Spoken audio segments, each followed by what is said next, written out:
Now that we have returned from break, we will be talking about MultisimLIVE. All right, so we left off Eli the Iceman. We left off talking about these waveforms that are out of phase with each other. Where are we going to encounter a practical application for this? Let me go ahead and log in and stay logged in. And there's my password and go. All right, new circuit. Cool. It's building me a desktop. It'll happen in a moment. So what you ought to be doing is writing some values down that I'm going to be giving to you. I'm going to bring in an AC voltage source. So AC voltage. So let me jam one of these guys right in here. And I'm going to be jamming in a, let's bring in a capacitor. So bring in a capacitor. Let's bring in a resistor, and let me bring in a ground. Sure, we probably would be nice to have one of those. And take this guy, rotate it so it's this way, and come up here, make a connection, and then just deselect, come up here, and make a connection. Deselect. Move this guy further down. Oops, come here. This guy a little further down. Deselect, come up here, and cool, deselect, and here. All right. I'm going to give you a voltage source, and let's say this voltage source, double click this guy. And let's make this particular voltage source peak voltage. So let's see, let's go ahead and make this 15. And the frequency, let's go ahead and make this guy 2.95 kilo. Oh, I didn't like that. 0.95 kilo, and hit enter. So I got 2.95 kilohertz. Cool. The resistor in this case, I'm going to leave blank for a moment. I'm going to change this to be appropriate. And this capacitor will change also. So I'm going to give you a code on the capacitor. What I'm going to ask you to do is to decode the capacitor for a very specific capacitor value. I'm going to give you the following code. You ready to write this down? The capacitor code is 472. Tell me what 472 works out to be. First two digits, followed by number of zeros, followed by what? Exponent negative 12. Picofarads, right. Then you key in exponent negative 12. And what is it that you end up with? 4700, exponent negative 12. And the question goes to Jess, what do you end up with? I have 4.7 microfarads? No. Look at that power of 10 closely. What do you see? Nanofarads? Yeah, a 10 negative 9, yes? So that would be, yeah, that would be nanofarads, okay? Is everybody in agreement? It is nanofarads, it's not microfarads, got that? All right, so on a exercise from me, you're not going to get a cap value. You're going to get a code.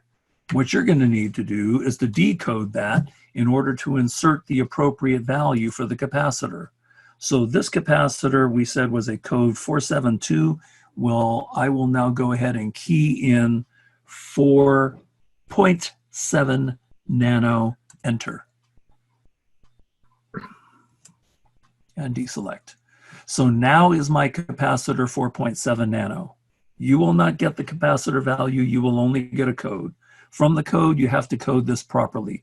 What happens if you can't code it properly? What's going to happen to all of the rest of your work if you can't code the very first calculation properly? The big donut. Everybody know what the big donut is? The big donut is 0. We don't want big donuts on our scores, right? So you have to know how to decode a cat properly. So that being said, let me give you a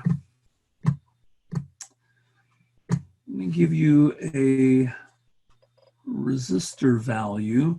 Let's say that the resistor on this particular guy is going to work out to be, I want to say 8. No, I don't want to say 8. I'm not going to give you the resistor value either. I'm going to give you this.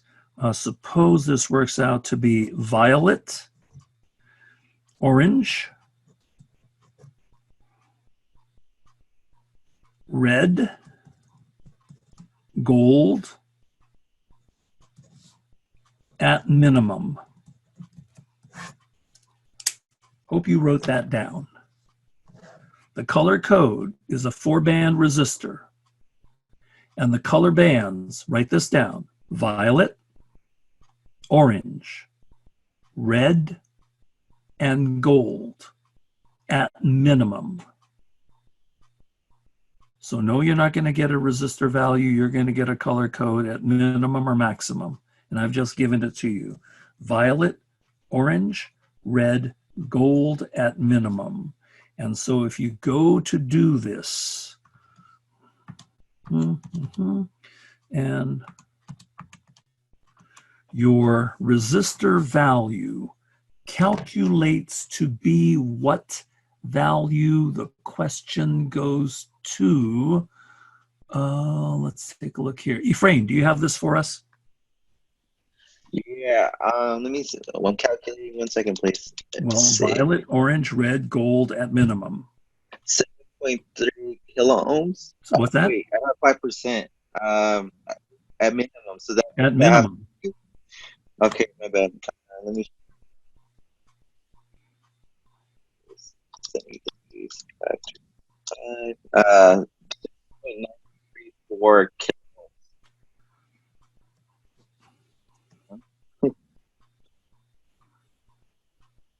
Can't hear you if you've got it. Your microphone's breaking up. Oh, but Yes or no?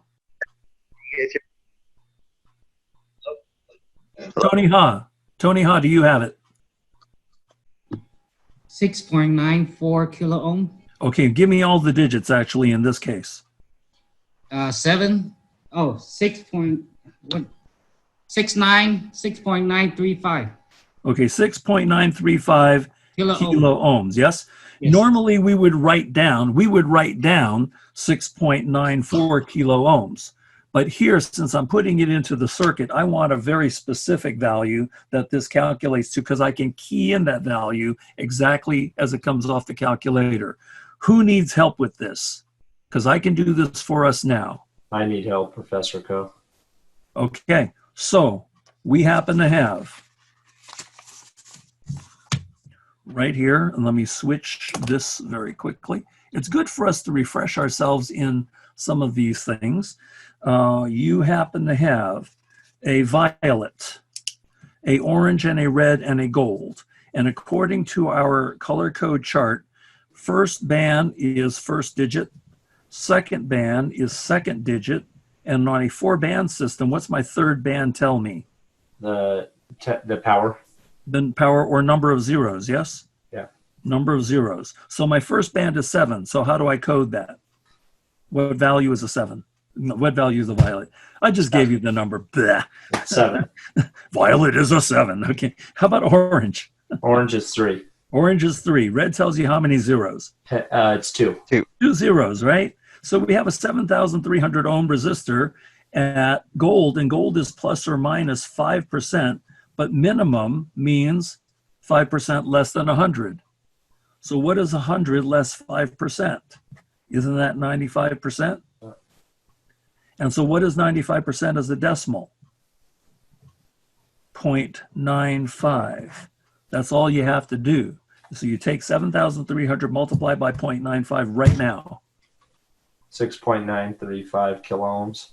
Exactly. So that's what I have in red. So Yeah. 6.935 kilo ohms. So is this a good refresher on some things that we don't want to lose in the background as we get closer and closer to finals? Yes? Okay. So yeah, you're not going to get the cap value. You're going to get a cap code. You have to decode the cap value, determine a 7.5 nanofarads. You're not going to get a resistor value. You're going to get a color code at minimum or maximum. You need to decode that color properly and then key in the value, and this guy value keys in at 6.935. So I'll code in 6.935 and put a K on there. 6.935K and hit enter. Okay. So, Yes. sorry for You're breaking up. It's really hard to hear you. I still can't hear you. Okay. You want to type it in the chat? Yeah, Ephraim, I see you've typed in a value in the chat, so that's good. Yeah, so you are in conformity with all the rest of us. This is great. All right. Good. Mr. Crow, I had a question. Yes, please. So previously, I thought that the third band was for the multiplier. It is a multiplier. The multiplier is 100, right? Mm-hmm. So what is 73 times 100? 7,300. Okay, because I was getting something different on my calculator. Mm-hmm. Okay. So if are you using the same calculator as what I specified, our wonderful less than $8 calculator? Yeah. Cool. So all you have to do on this calculator is 73 first two digits followed by, you can times the multiplier. So times 100 is the multiplier. Don't we end up with 7,300? And then you multiply this times 0.95, and then you end up with 6.935 kilo. Okay. Did that work out for you, Chisamaga? Yeah, I realized I was putting it in wrong. Sorry. Okay, no worries, no worries. But always good to ask me now rather than not ask me and say, what did he say? I should have asked. No, I appreciate any questions that any of you ask because there's probably 3-4 other people who are dying to ask that question, but they're shy. So Chisamaga, I appreciate you for not being shy. All right, so we now have this circuit. Let me go back to the share screen now that we're okay with the calculations. So going back to the share, this is the circuit that we have. You are given the frequency as 2.95 kilo. You are given the capacitor of this value, and you are given this amount of ohms. There happens to be, yes, question, Jess. Yeah, Ephraim wanted to know why we're not rounding. When we're writing answers, that's a good question. When we're writing answers on an answer sheet, we will round to the nearest hundredth. That's been our standard all along. When we're putting numbers into a lab, if I give you something as specific as a color code to 95%, we're going to key in the number that we calculate right off the calculator into our simulator with all the digits that came. So there's no rounding here. If I rounded this to 6.94 kilo, I will end up with a different result, okay? So when we're using a value for lab that where many other, this value being 6.935 versus a rounded value of 6.94 will give me a different end result than what I'm looking for, okay? When we're writing numbers on an answer sheet, our numbers will never change. Our numbers will always be proper engineering notation with rounding to the hundredth, all right? Okay, good question. Hopefully, and I'm sorry that we can't hear Ephraim properly for whatever's causing that microphone issue. So we now have this, and notice that, I don't know if you've noticed that the 1, a 0, a 2, and a 0, these have to do with the numbers that of how the wires were built.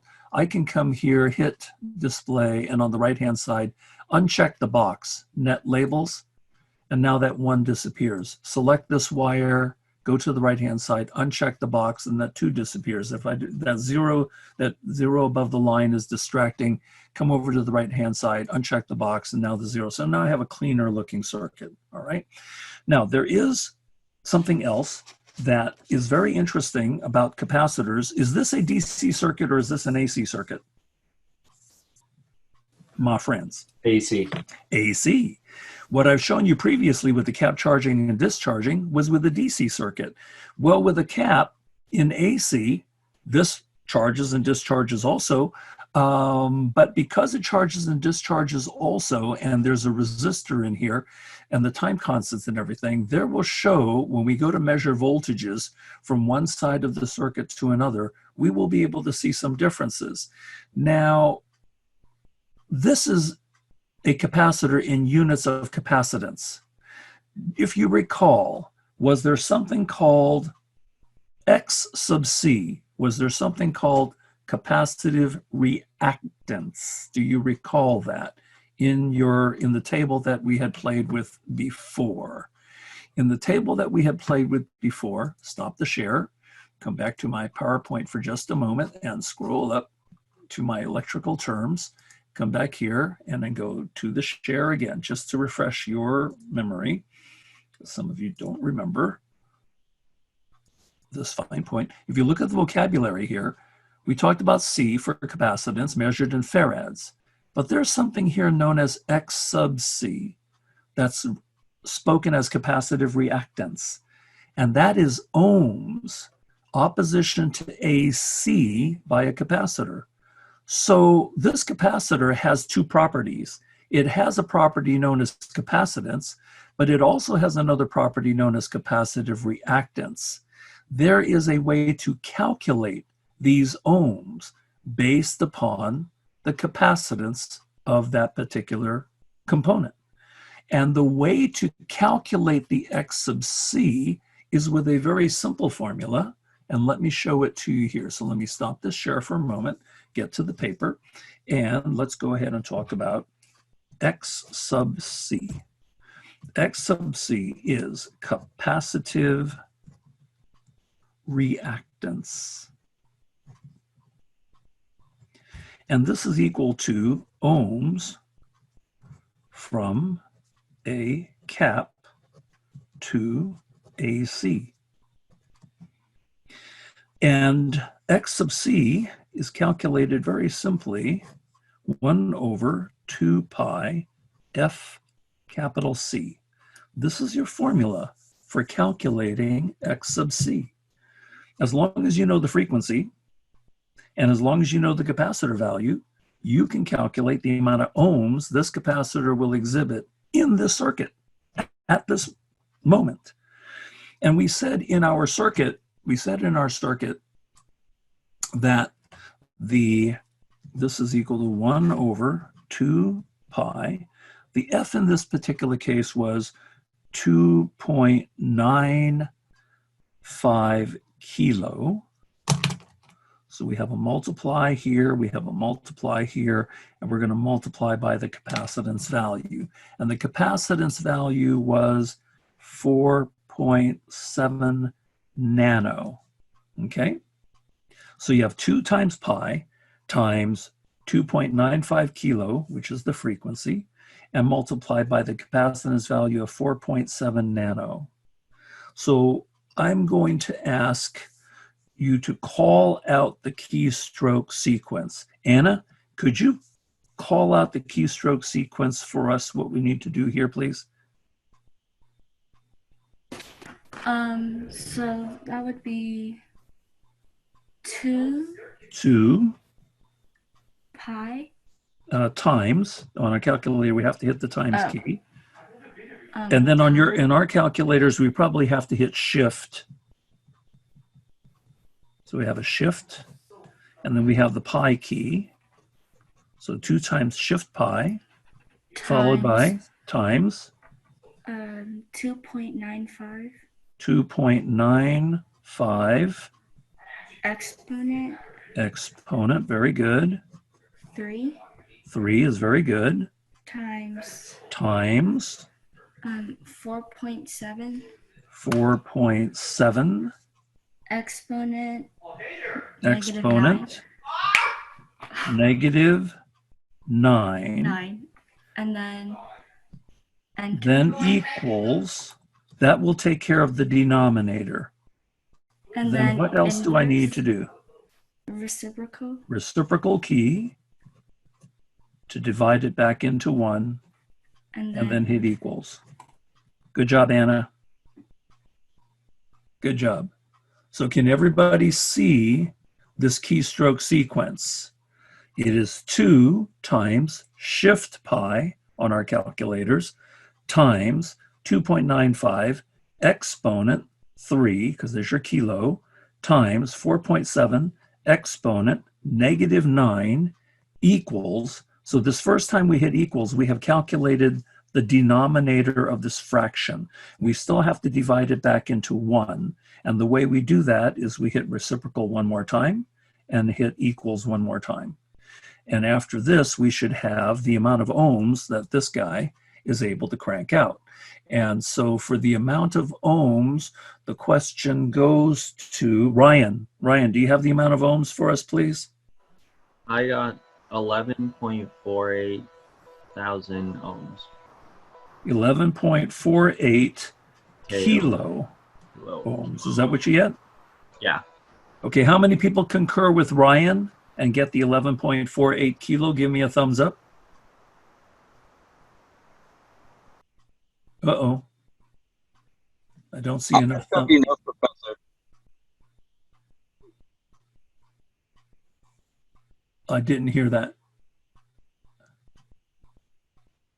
Tawan, what do you have?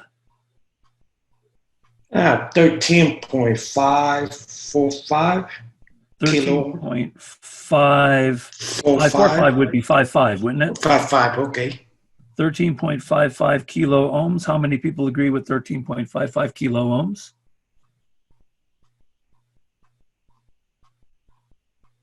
Uh-oh. I can't have two answers that nobody else agrees to. This isn't that tough. I got 11.60. How many people vote for 11.60 kilo ohms? Oh dear. We truly have 3 different numbers and nobody agrees to any of these. I also agree with 11.48 kilo ohms. Oh, we have. I do too. I'm 11. We have 2 votes for 11.48.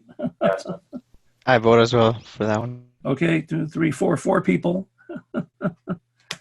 Okay, so if you didn't calculate 11.48, please do your keystroke sequence again, and I will do this as well. So we have 2 times shift pi times 2.95 exponent 3 times 4.7 exponent change sign 9, because it's a nano, then hit equals, then hit reciprocal, and hit equals, and hit engineering, and I would write down 11.48 kilo as well. So this keystroke sequence will be part of our recording. If you don't have the time to write it down now, don't fret, but you should be able to do this calculation. It should not be that challenging to do. If you're missing something along the way, oh, here's something. Use the pi key. Don't type in 3.14, please. So that might be the slight difference between 11.60 and 11.48. I don't think so, but that might account for it. These other numbers, who knows? So I will go with 11.48 kilo ohms. So here's what is significant about the 11.48 kilo ohms. You happen to have the following. This is what's really cool. You have an AC circuit. AC circuit. And we have 15 volts peak. And we happen to have right here, oops,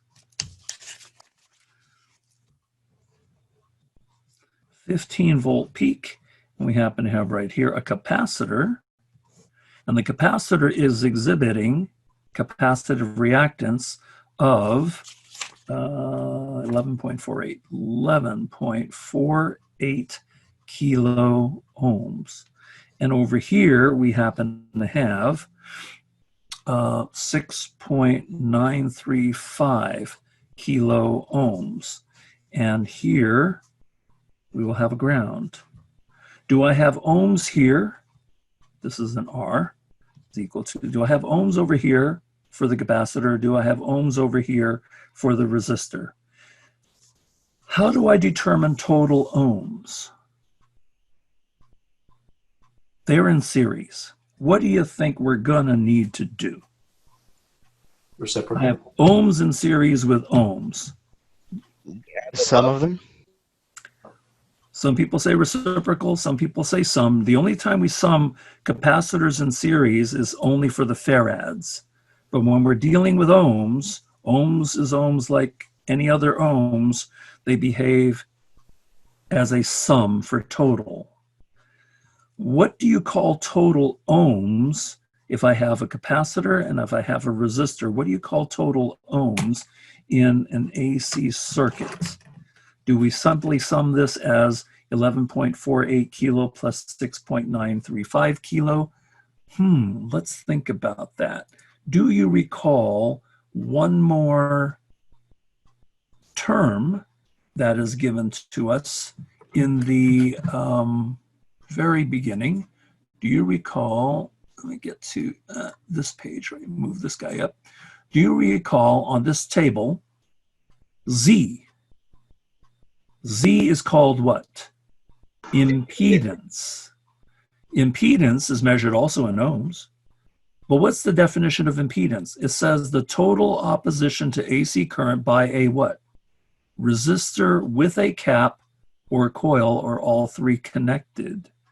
Yes, we're going to add these, but we're not going to add these straight up with each other. The reason why we're not going to add these straight up with each other is in order to calculate impedance is because of this. These happen to be what we call out of phase with each other. They're out of phase with each other. So the math that we're going to use is the math that we introduced to you last week. Brain dead simple trig, okay? We're not doing fancy trig here, we're doing simple trig. And we're not even doing simple trig, we're only going to use Pythagorean theorem, even simpler than trig. So trig's got nothing to do with this yet. So let me go off of this share and show you what we're going to do. So we happen to have this.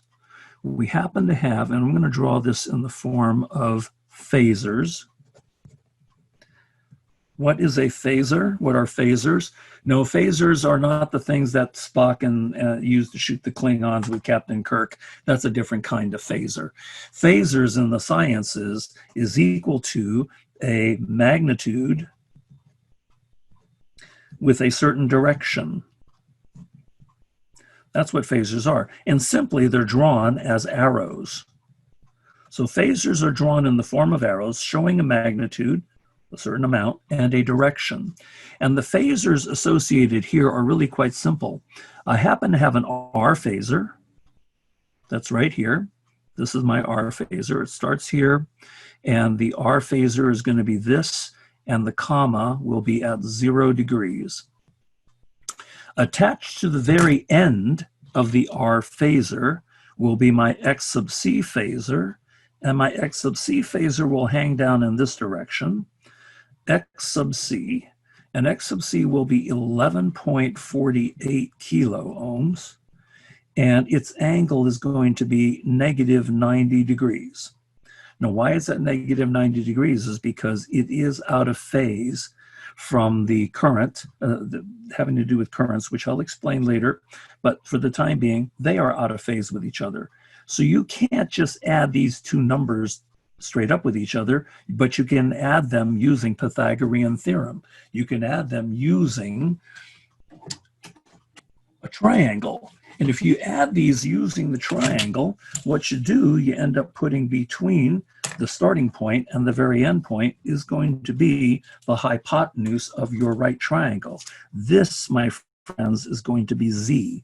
Z is called impedance. And Z is equal to total ohms, where part of this is a resistor and part of this is a capacitor.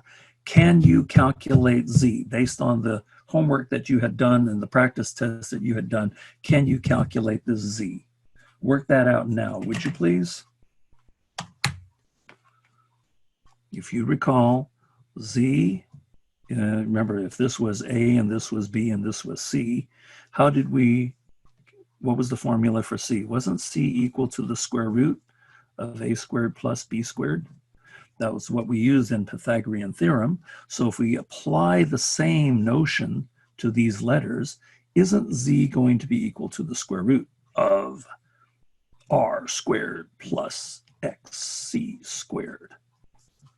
That's how you calculate your Z. Professor, Yes. are these values considered vectors? These can, yes, you can call them vectors as well. Vectors and phasors have the same meaning. So a vector is a magnitude with a direction. A phasor is a magnitude with direction. Yep. Same idea, vector addition, phasor addition. We're talking the same thing. Okay, good job. So this is not so hard. We've done this type of calculation before. And so let's go ahead and punch this in, see what this looks like on our calculators. So Z is equal to the square root of my 6.935K, which has to be squared, and I'm going to add that to 11.48K, and I've got to square this guy. What does this look like on my calculator keystrokes? Z is going to be equal to square root key, open parentheses key, 6.935 exponent 3, hit my x square key, then hit plus. Then my next number will be 11.48 exponent 3 and hit x squared, hit close parentheses, and hit equals. That should give you, that keystroke sequence is what you have that I've written on top here based on the circuit that we've drawn based on the triangle that we're solving for. This is how you would solve for impedance. And I will go ahead and do that calculation as well. So clear and square root, open parentheses, 6.935 exponent 3 squared plus 11.48 exponent 3 squared, close parentheses, equals. And engineering would probably be appropriate. All right. So I am looking for a call out of the calculated value for impedance. That question goes to Kirsten. You're up.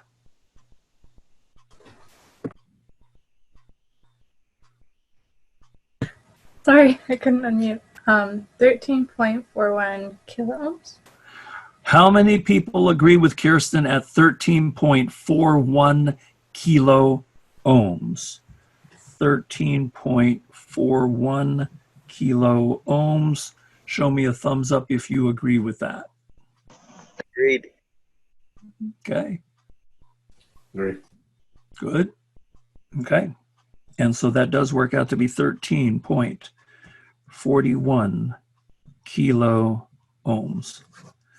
Should the hypotenuse always be longer than the legs of the triangle? It better be. If it's not longer than the legs of the triangle, you've got a problem.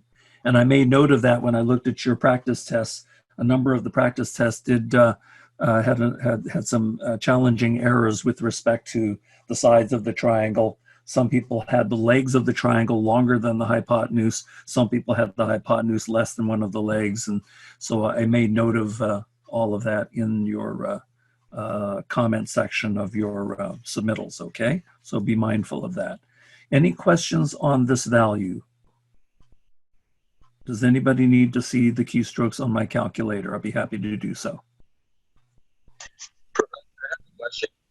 Tawan, or who has a question? I can't hear who has a question. Was that Ephraim?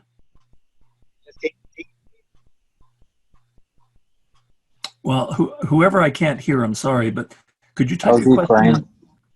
Yeah, could you type your question in the chat box or find a... Yeah, 13.41 k ohms is what we calculated. Okay, all right. So now let's go ahead and calculate the angle. Can we calculate this angle of theta? This angle of theta is right here. And it is always measured from the horizontal, dropping down to where the hypotenuse ends up to be. So it will be this corner of the triangle. It will not be the lower corner of the triangle. So on this corner of the triangle, it's from the horizontal at 0 degrees. So this will probably be some negative degrees, what this works out to be. How do I determine the names of the sides of this triangle? And then how do I determine, do I use so, do I use ka, or do I use toa in order to solve this? So first of all, let's go ahead and name the sides. So in naming the sides, I'm going to ask Dana, are you still with us, Dana? I knew somebody had to leave early. I didn't remember who. Dana had to leave early. Okay. Benjamin? Yeah.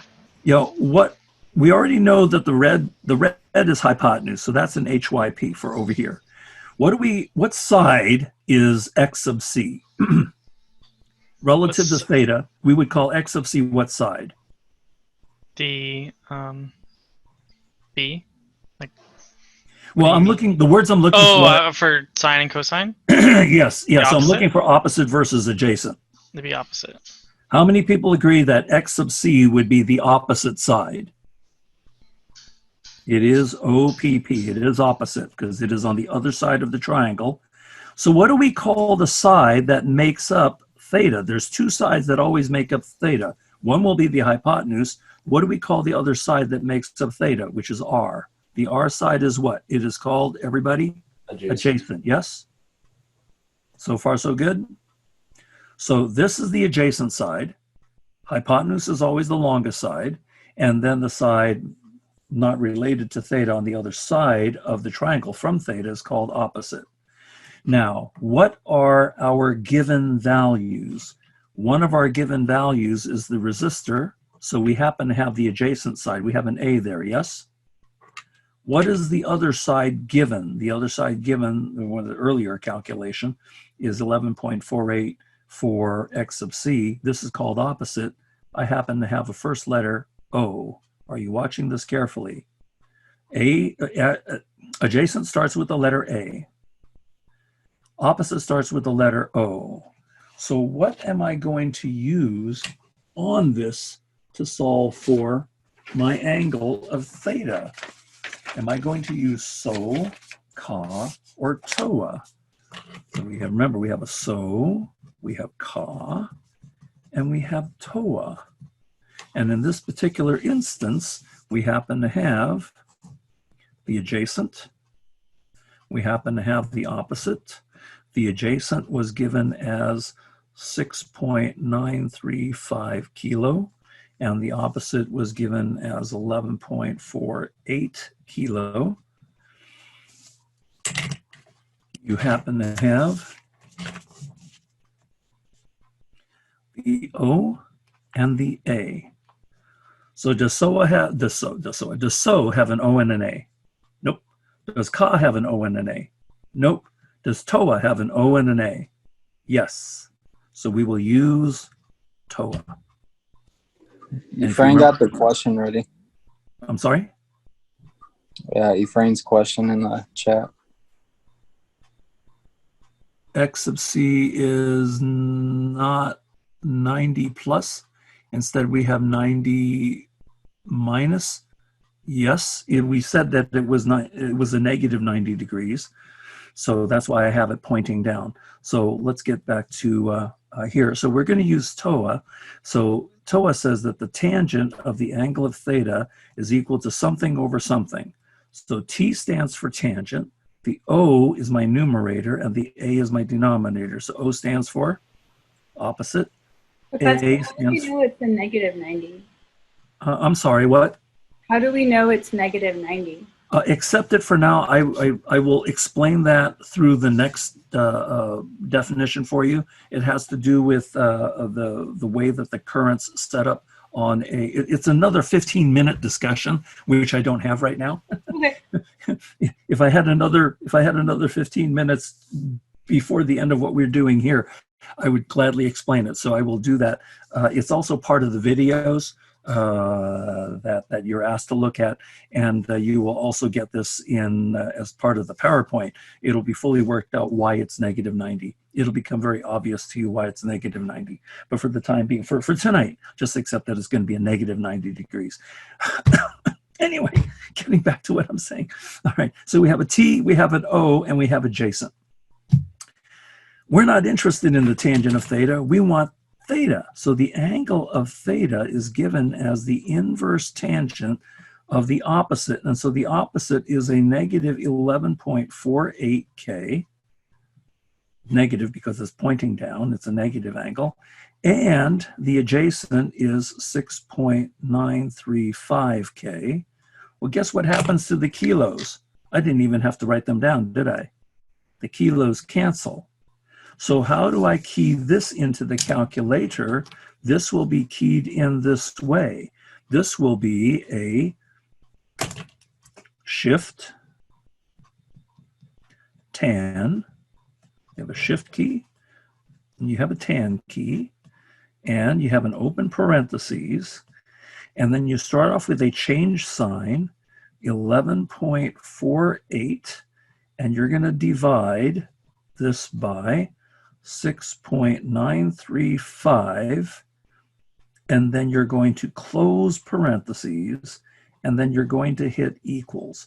This will be the keystroke sequence to deliver, based on this information, our wonderful angle of theta, which in this triangle will be drawn this way, and here is theta. How many degrees coming down will this be? And so let's look for that calculation. Hey, Chisamaga, do you have this calculation for us, my friend?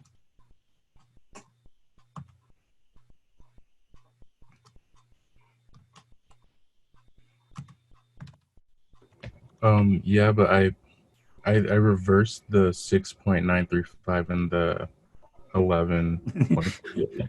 Okay. All right. We'll call on someone else while you're recalculating. Question goes to Benjamin. Hey, Benjamin, do you happen to have this for us, please? Oh, I'm getting it right now.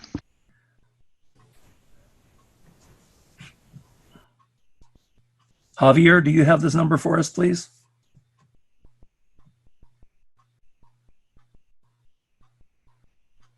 Jessica, do you have this number for us, please?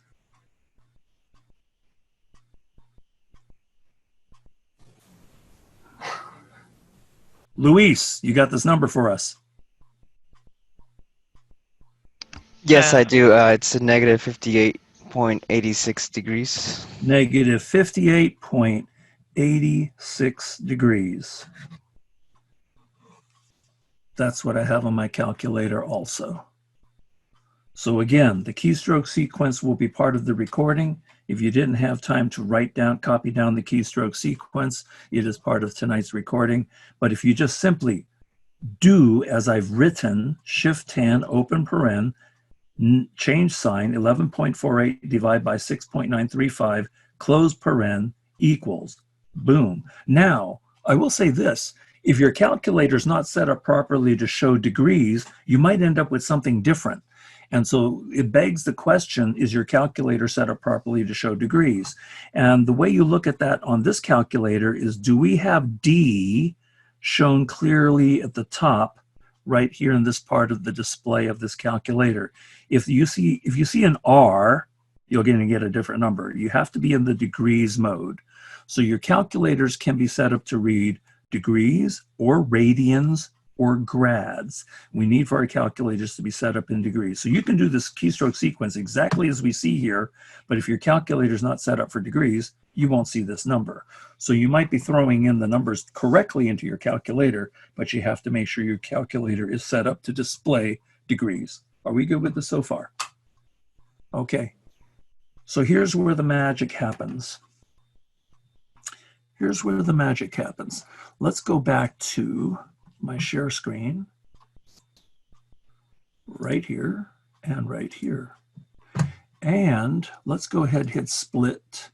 And I'm going to need to put in some voltage points for measurement. So I'm going to click this guy here, do a voltage right here, the source, click here, do another voltage across the resistor right here. So I just want 2 points of measurement. That's all I need. And I'm going to close this guy up here. And I want to be able to see this. And before I do much more, perhaps I should save this, save as, and this will be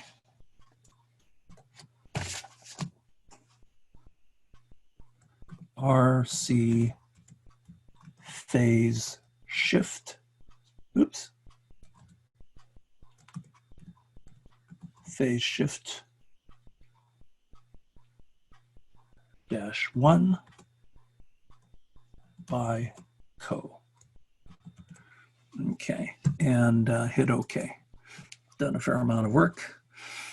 Okay, so RC phase shift 1 by KO, and let's bring this into view, and let's go ahead and hit play. And when you see all of this come down, change your time base, too many cycles on the display. That's great. I'm going to hit stop. Beautiful. Are we able to see waveforms that are out of phase with each other? Last week and during your homework, you have waveforms that were completely in phase with each other. Different resistors at different points in that circuit had different voltages, but they were all peaking positive at the same time. They were all peaking negative at the same time. This is peaking positive and negative at 2 totally different times. This means there is something called phase shift, hence the name of the title. RC for resistor and capacitor, phase shift based on the characteristic that we're demonstrating here. Now let's go ahead and measure our voltages and see if we are on track. No, we only calculated ohms so far.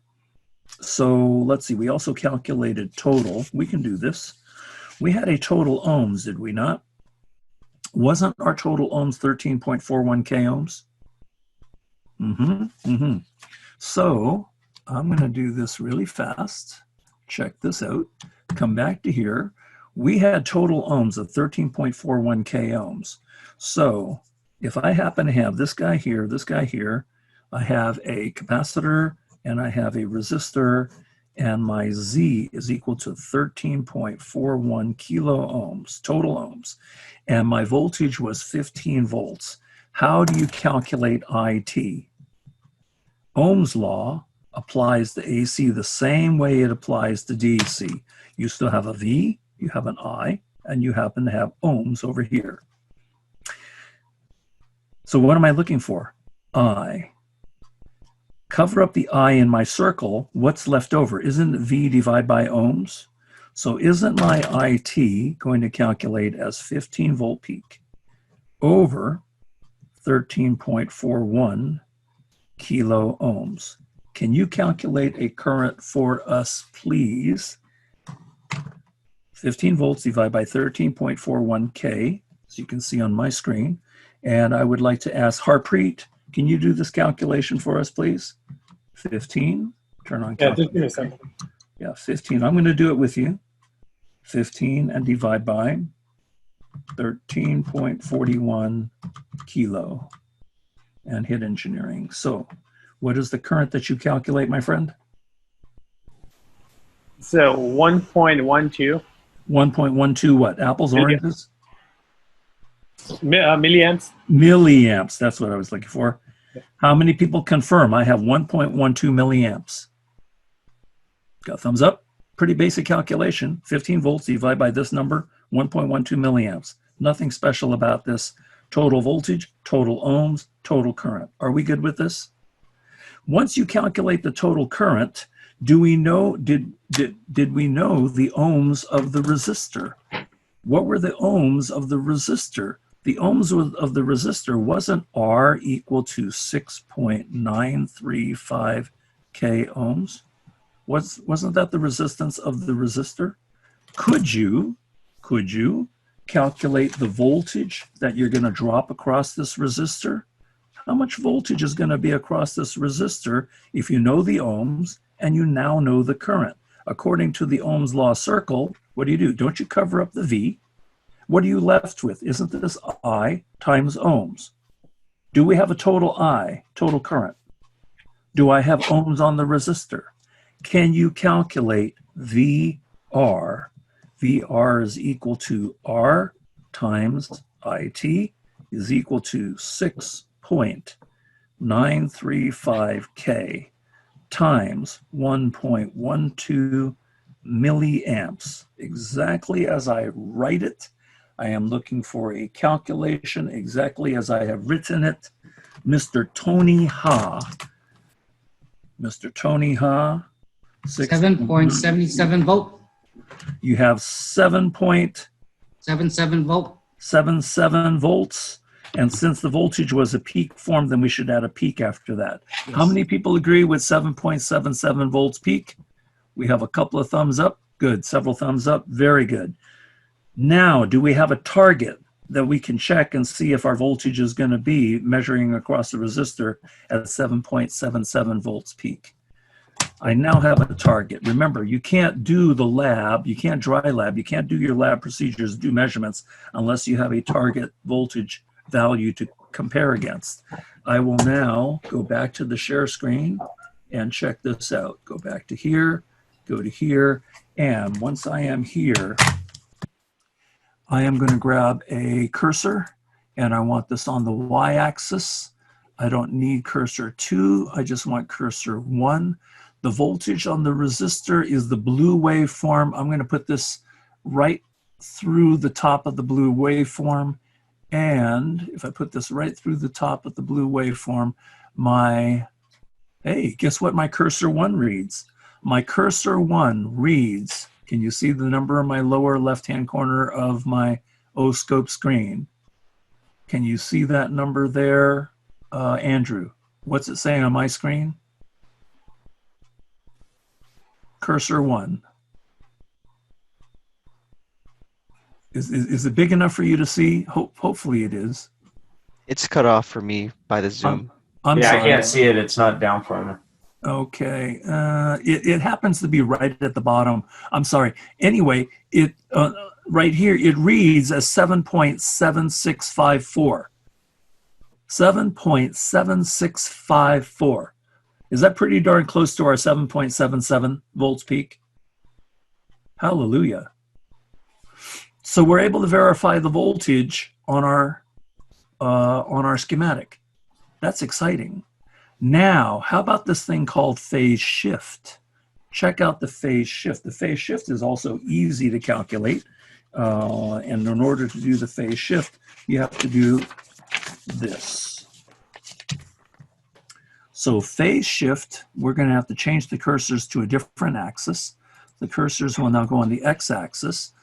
And I want cursor 1 where this waveform, I'm going to need to move this. I'm going to change this.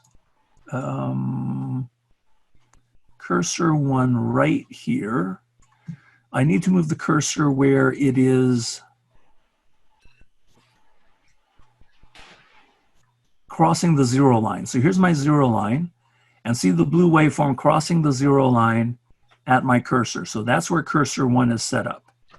Cursor 2 needs to be set up where the green waveform crosses the 0 line, which is right here. Nudge it, nudge it, nudge it. So now cursor 1 is where the blue waveform crosses the 0 line. Cursor 3 is where the green waveform crosses the cursor line. What you're looking at is the phase shift in terms of microseconds between the two waveforms. On the delta x below, that difference reads as 55.59 microseconds. This is my delta t, okay? My delta time between the waveforms reads 55.59. I'm going to show you one more thing. Right now, they're fairly close. I'm going to put this back in the run, and I'm going to change the time base to get lots of space between them. Ah, good. Even more space between them. I haven't changed the frequency. I have not changed the amplitude. I've only changed the time base. This is not what we normally use in order to determine frequency, but check this out. I'm going to move cursor number 2 right over here, where the green measures where it crosses the 0 line. I'm going to move the blue one, cursor 1, where the blue goes and crosses 0 line, best as I can approximate, eyeballing. And my time down here confirms to be 55.496 microseconds. The reason why I magnified the display is to give me greater magnification, greater resolution on measuring the difference between the waveforms. Okay, here's where the magic happens. So what I happen to have on paper, this 56.496 delta time, this is equal to phase shift in seconds. Can you do this? What was our frequency? If F was equal to, and let's go ahead and hit stop on this guy and bring this back over. If frequency was 2.95K hertz, can you calculate T? Can you calculate T based on F? Wasn't T the reciprocal of F? So key this into your calculator and give me a reciprocal. 2.95K, hit reciprocal, hit equals. Frank Sepulveda, do this for me. 2.95 exponent 3, hit reciprocal, and hit equals. And hit engineering. What do you calculate for period?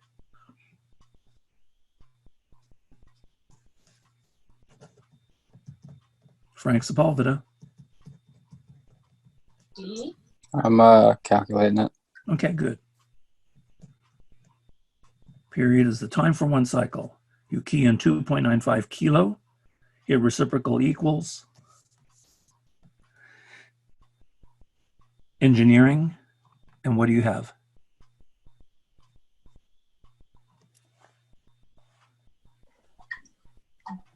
I think I got something completely wrong. Well, just type in 2.95 on your calculator, hit exponent 3. Well, my reciprocal button doesn't work, so I do it like backwards, kind of. I put the 1 divided by, then parentheses, all that stuff. Okay. That happens to some people too. I hate it when the reciprocal key doesn't work. So I will do that.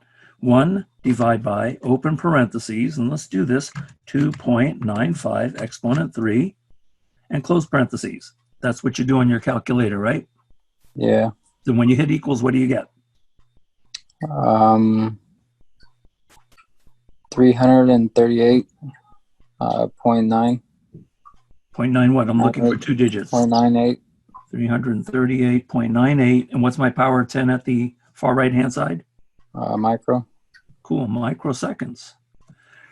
Excellent. Well done, my friend. So frequency is this. Period is equal to the time for one cycle. So your time for one cycle is this guy right here. Here's one cycle. This is 338.98 microseconds. What we just calculated earlier was this little piece of difference between the two. This little piece of difference between the two right here we calculated that as being 55.496. So can you do this, the phase shift? So finally, phase shift in degrees. Phase shift in degrees is nothing more than your delta time over period times 360. It's nothing more than this. The number we had earlier, 55.496 micro, divide by the number we just calculated, 338.98 micro. Guess what happens to the micro in the numerator and the micro in the denominator? You don't even have to key those into the calculator. After you do the fraction, then multiply by 360. Everybody do this calculation right now. 55.496 divide by 338.98 and now times 360 and engineering. And Andrew, what do you have? Okay, you should all be doing this as I'm doing this. 58.94. Sorry, Francisco, what was that again? 58.94. 58.94, and this is degrees. So we just calculated a phase shift in degrees of 58.94 degrees. Isn't that interesting? Because what did we calculate earlier? Didn't we calculate our phase, our theta, as being negative 58.86 degrees? Are these two numbers? This is what we calculated earlier using Pythagorean theorem. This is what we calculated based on our waveform on the oscilloscope. Are these pretty darn close to each other? Yeah, they're within 6/100ths of a degree. And doesn't matter if this last one doesn't say negative, is because I didn't key in any negative value in here. But it is a negative. But are these numbers spot on with each other? Pretty darn close. Okay. Okay. All right. That's enough of the theory for today.